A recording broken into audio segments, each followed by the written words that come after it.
नमस्कार दोस्तों, आज हम विभक्ति तत्पुरुष समास इसका एक प्रकार समझने वाले हैं, द्वितीय तत्पुरुष समास। तो चलिए शुरुआत करते हैं।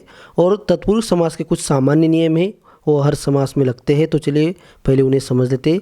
सबसे पहला नियम है कि समास करते समय मूल शब्दों को जोड़ना होता है। तो जब हम मूल शब्दों को जोड़ते हैं तब हमें विभक्ति हटानी होती है और अंतिम पद को विभक्ति लगाना है। और जब पूरा समास हो जाता है तब लास्ट जो पद होता है उसे विभक्ति लगानी होती है। उसके बारे में भी हम चर्चा करने वाले हैं। और यदि समास करते समय मतलब दो शब्दों को जोड़ते समय यदि वहाँ संधि का प्रसंग है तो संधि अवश्य करना है। समास में संधि करना कंपलसरी है। तो इस तरह से ये नियम है, सामान्य नियम है, ये हमें हर समास में काम आने वाले हैं। और सबसे महत्वपूर्ण बात क्या है कि मूल शब्द जोड़ना है। समास करते समय मूल शब्द जोड़ना है। तो चलिए अब हम द्वितीय तत्पुरुष समास समझ लेते हैं। यहाँ कुछ महत्वपूर्ण शब्द है, आप उन्हें याद करके रखिए। मतलब जब भी ये शब्द रहेंगे तो आपको वहाँ द्वितीय तत्पुरुष समास करना ही है, तो वहाँ दूसरा समास नहीं होगा। और लास्ट में हम बताएंगे कि एग्जाम में किस तरह से क्वेश्चन आते हैं। तो शब्द कौन कौन से आपको याद करना है?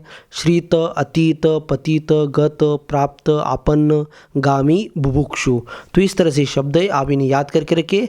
मतलब जब भी ये शब्द रहेंगे और इनके पहले वाला शब्द उसमें हमेशा द्वितीय विभक्ति होगी। जैसे एग्जाम्पल, श्रित, सहारा लिया हुआ, ऐसा उसका मीनिंग है। कृष्णम श्रितः, देखिए श्रित के पहले जो भी शब्द रहेगा वो पुल्लिंग हो, स्त्रीलिंग हो, नपुंसक हो, कोई भी हो, मगर उसमें द्वितीय विभक्ति ही होगी। तो कृष्णम द्वितीय होगी। तो यहाँ एक वचन हो सकता है, द्विवचन हो सकता है, बहुवचन हो सकता है, मगर द्वितीय विभक्ति ही होनी चाहिए। और जब हम समास करते हैं तो मूल शब्द लेना है। तो कृष्ण मतलब इसकी द्वितीय विभक्ति हमने हटा दी, कृष्ण प्लस श्रितः। और लास्ट शब्द के हमने हटाई नहीं क्योंकि उसकी कोई ज़रूरत नहीं, हम बाद में उसे लगाने वाले हैं। तो वैसे ही रखेंगे और बाद में जोड़ देंगे कृष्ण श्रितः।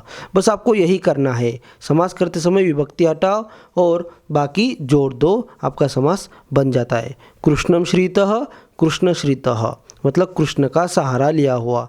इसी का ही दूसरा उदाहरण समझ लेते हैं। आश्रित, सहारा लिया हुआ, दोनों का मीनिंग सेम है। अभी यहाँ क्या होता है? कृष्णम आश्रितः, कृष्ण आश्रित मतलब विभक्ति हटाना है।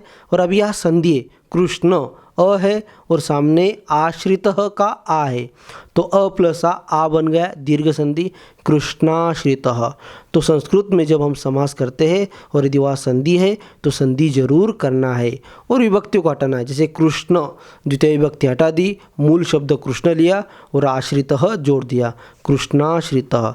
तो इस तरह से आपको हर समास में ध्यान रखना है। जैसे अभी देखिए नेक्स्ट एग्जाम्पल, अतीत। अतीत मतलब पार किया हुआ। जैसे देखिए वनम अतीतः, तो वनम द्वितीय विभक्ति है तो उसका मूल शब्द लेंगे वन और अतीतः जोड़ देंगे, वनातीतः, वन को पार किया हुआ। इसका मतलब क्या होता है कि कोई व्यक्ति मतलब बहुत लंबा जंगल है और उसे उसने पार कर दिया।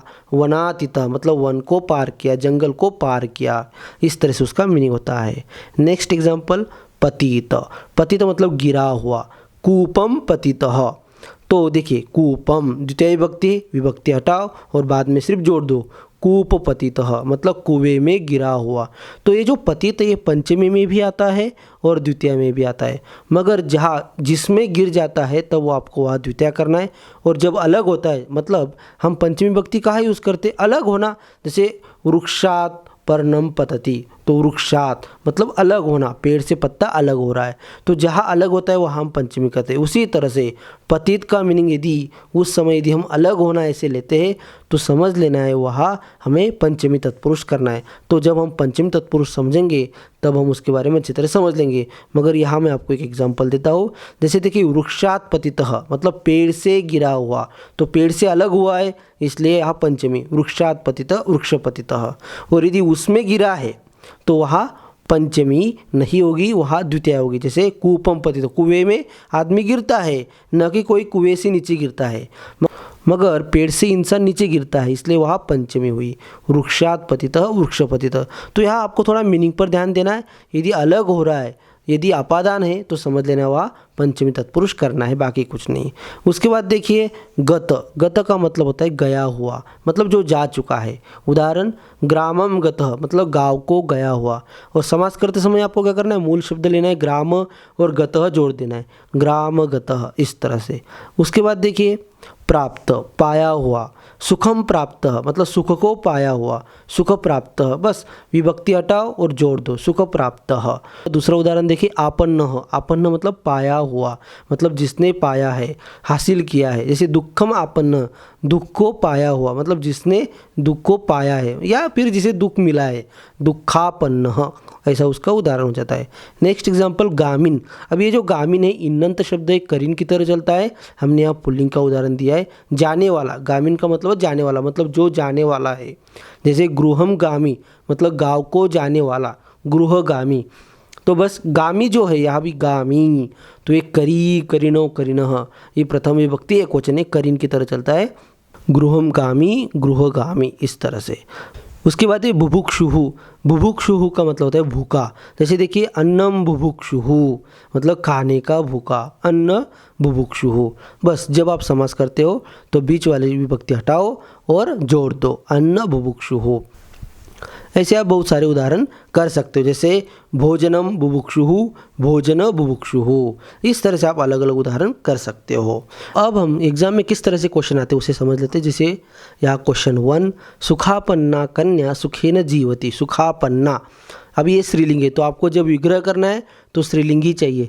जैसे देखते हैं अभी तीनों में से कौन सा सही आप भी पहचान सकते हो, मगर यहाँ देखिए फर्स्ट क्या है, सुख प्लस आपन्ना, तो विग्रह में विभक्ति होनी चाहिए, सुख में कोई विभक्ति नहीं, इसलिए गलत है। नेक्स्ट देते ख वाला, सुखम आपन्ना, तो ये सही है क्योंकि सुखम मतलब आपन्ना से पहले वाला जो भी शब्द रहेगा उसमें आपको द्वितीय करना है, सुखम आपन्ना, ये सही है। अभी जो थर्ड वाला है ग, सुखम आपन्न, यहाँ उन्होंने सुखम में द्वितीय किए मगर आपन्न पुल्लिंग है, तो समास क्या है, सुखापन्ना है। मतलब वहाँ क्वेश्चन में पन्ना मतलब स्त्रीलिंग है, आपन्ना स्त्रीलिंग है, इसलिए विग्रह में भी स्त्रीलिंगी होना चाहिए। तो इस तरह से आपको ध्यान रखना है। सेकंड क्वेश्चन देखिए, नृपम आश्रिताः जनाः सुखिनः भवन्ति। अभी यहाँ देखिए, नृपम आश्रिताः, तो द्वितीय विभक्ति तो हमेशा ध्यान रखना है। ये जो शब्द है जो भी अभी द्वितीय विभक्ति के हमने समझ लिए थे, उनमें हमेशा ध्यान रखना है कि उनसे पहले वाले शब्द में हमेशा द्वितीय विभक्ति होगी।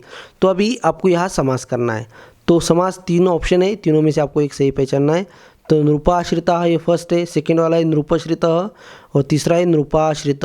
तो तीनों में कौन सा सही आप खुद बता सकते हो, तो फर्स्ट वाला सही है, नृपाश्रिता। अभी क्यों सही है, देखिए जब हम समास करते तो विभक्ति हटाते, तो नृपम की मूल शब्द क्या है, नृप, और उसे जोड़ देंगे, नृप प्लस आश्रिता, नृपाश्रिता, अ प्लस आ बन गया नृपाश्रिता।